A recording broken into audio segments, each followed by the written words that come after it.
नायसिनेमाइड Serum आजकाल खूप ऐकण्यात येतं.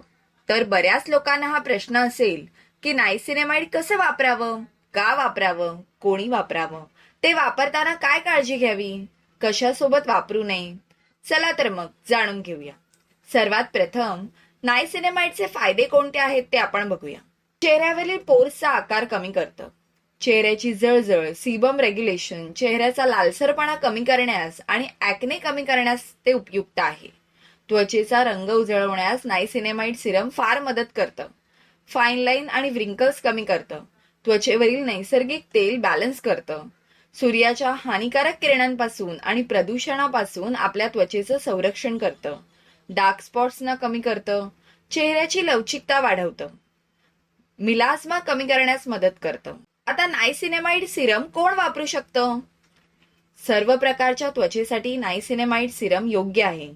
ज्याची ॲक्ने प्रोन स्किन आहे, ज्यांना एजिंगचा प्रॉब्लेम आहे, ज्यांची त्वचा सेन्सिटिव्ह आहे, अनइव्हन स्किन टोन आहे किंवा व्रिंकल्स असतील, अगदी सर्व प्रकारच्या त्वचेच्या प्रॉब्लेमसाठी नायसिनेमाइड सिरम सर्वोत्तम आहे.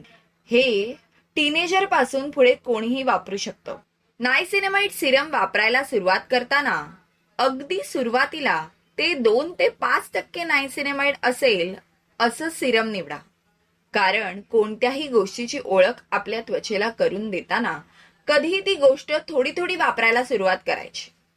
आता नायसिनेमाइड सिरम कसं वापरायचं?